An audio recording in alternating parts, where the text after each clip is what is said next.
할렐루야. 이른 새벽부터 기도의 자리로 나오신 여러분 모두를 환영하고 축복합니다. 오늘은 창세기 43장의 말씀으로 여러분과 은혜 나누기를 원합니다.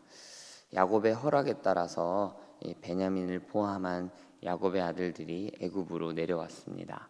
아버지가 그렇게 사랑하고 아꼈던 이 베냐민을 데리고 간 것이었기 때문에 이들은 잔뜩 긴장해 있는 상태였고, 심지어 이들의 마음에는 여전히 지금 찝찝하게 남아있는 게 한 가지가 있어요.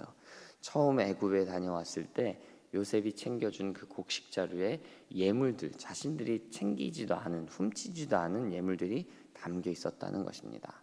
이 예물들을 자신들이 건드린 적도 없는데 마치 모양새가, 자신들이 훔친 모양새가 집에 돌아오고 나서 보니까 알게 된 거죠. 이것이 요셉에게 오해가 될 것이 두려워서 이들은 잔뜩 긴장 상태가 되어 있었던 것입니다. 그래서 이들이 요셉의 집에 도착하자마자 하는 게 뭐예요? 이 요셉의 청지기에게 변론하는 거예요.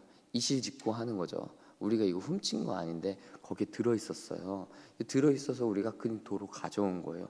그게 제일 마음에 걸렸으니까 보자마자 그거부터 얘기하는 거거든요.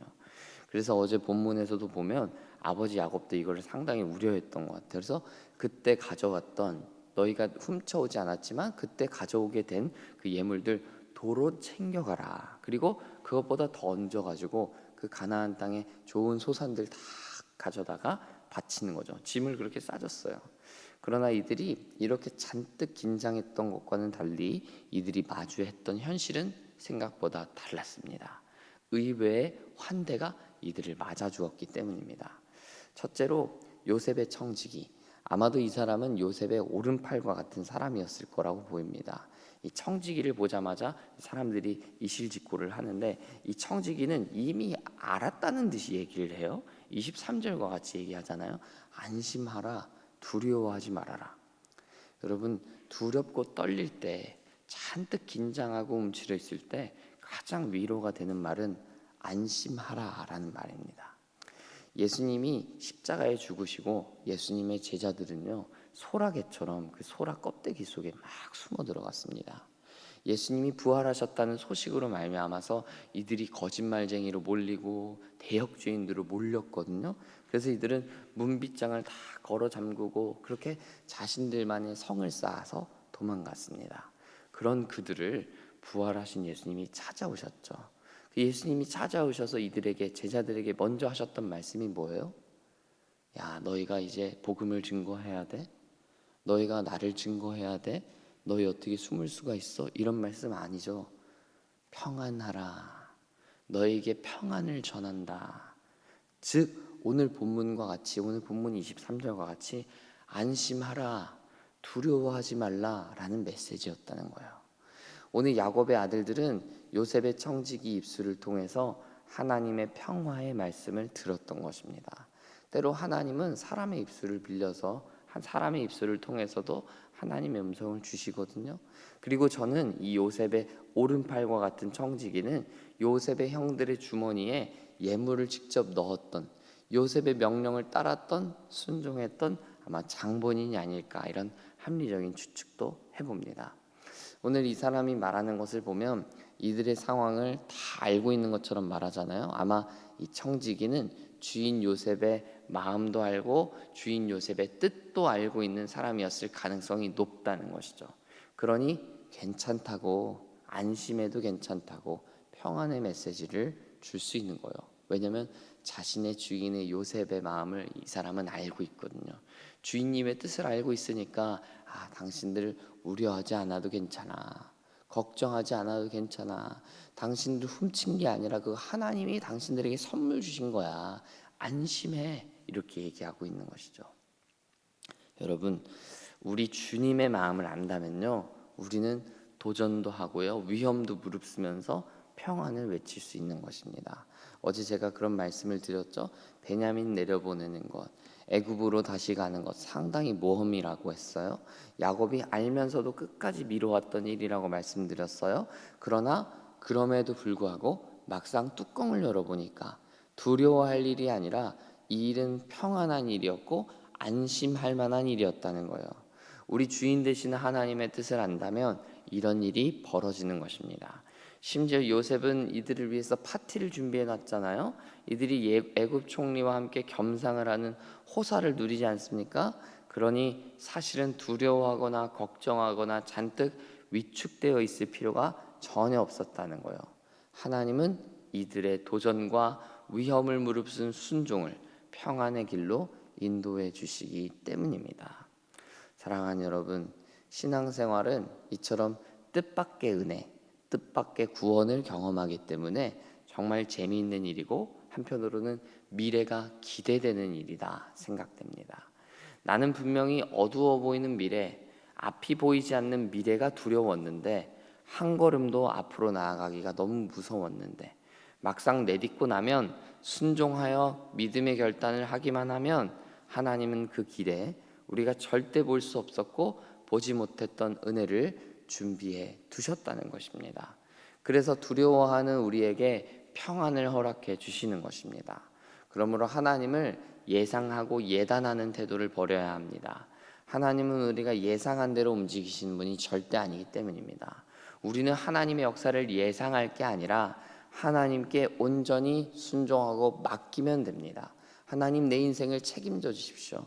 내 인생을 하나님께 던집니다. 내 인생을 하나님께 맡깁니다. 하나님이 인도해 주십시오. 맡기는 거예요. 그것이 바로 오늘 우리에게 요구되는 순종의 삶이고 신앙적인 삶이라고 하겠습니다. 순종의 결단이 두려워 망설이는 분들이 계시다면 하나님께 모든 것을 맡기고 뜻밖의 은혜, 예상치도 못한 은혜와 평강을 누리는, 어떤 의미에서는 정말 담력 있고 배짱 있는 신앙을 구하게 되는 여러분 되시기를 축복합니다.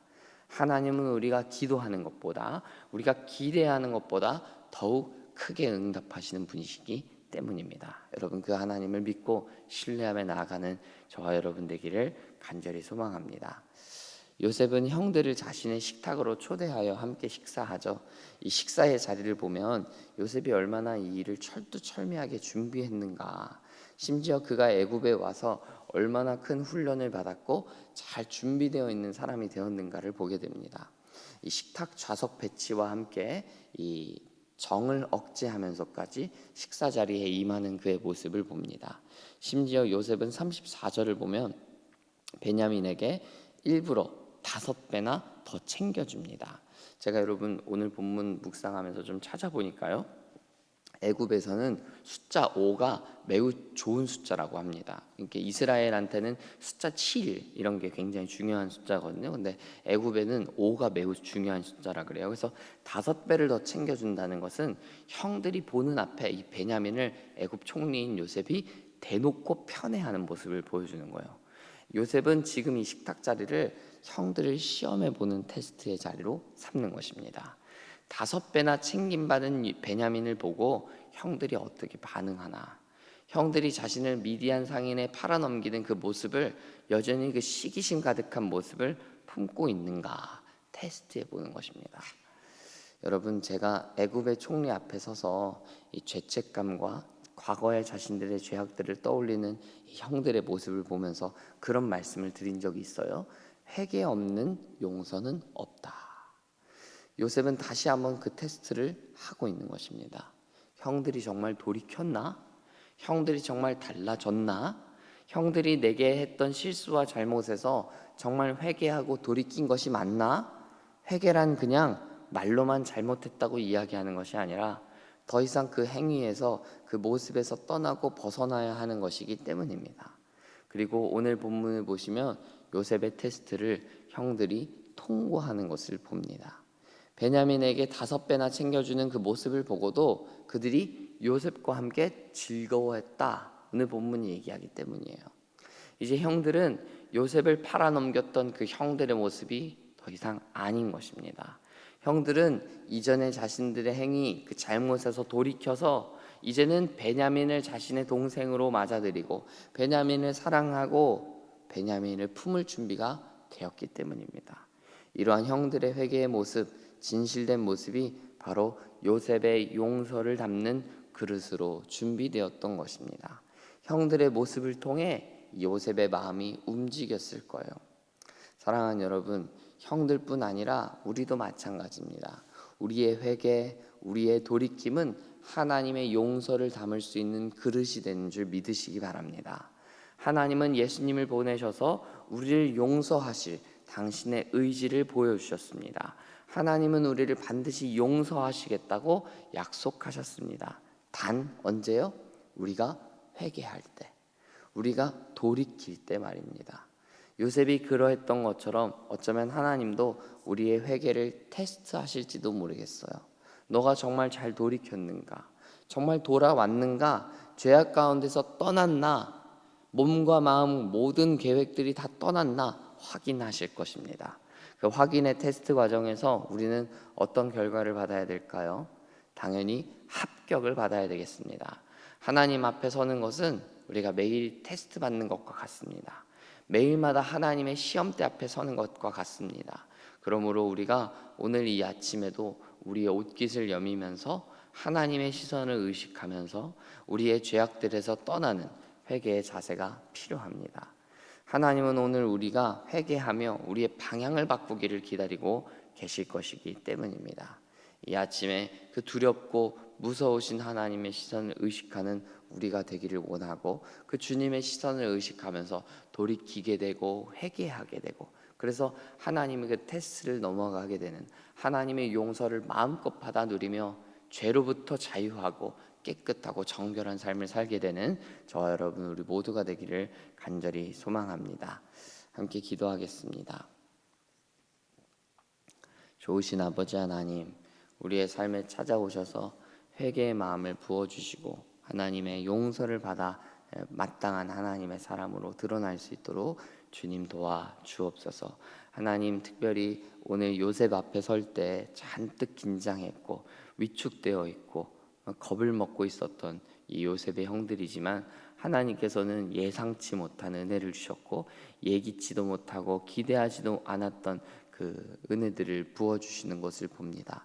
하나님, 우리의 삶에도 동일한 은혜를 허락하여 주셔서 우리의 삶에 위축되어 있고 겁먹고 또 두려워서 막상 하나님의 말씀대로 순종하지 못하고 가지 못하는, 망설이고 지지부진하고 있는 모습들이 있다면 하나님께서 우리에게 은혜를 덧입혀 주셔서 담대하게 그 걸음을 떼게 하여 주시고 담대하게 그 길로 나아갈 수 있도록 은혜를 더하여 주옵소서. 하나님, 그래서 요셉 앞에 갔을 때 도리어 환대를 경험하고 도리어 은혜를 경험했던 것처럼 우리의 삶도 막상 순종했더니 내가 두려워하는 일들이 벌어지지 않더라. 내가 막상 순종하고 하나님께 모든 것을 맡겼더니 하나님이 더 크신 은혜로 내가 생각하지도 못했던 은혜를 부어주시더라. 이렇게 고백하게 되는 믿음의 사람들, 또 믿음의 역사를 이루어가는 우리 될 수 있도록 주여 도와 주옵소서. 예수님의 이름으로 간절히 기도하옵나이다. 아멘.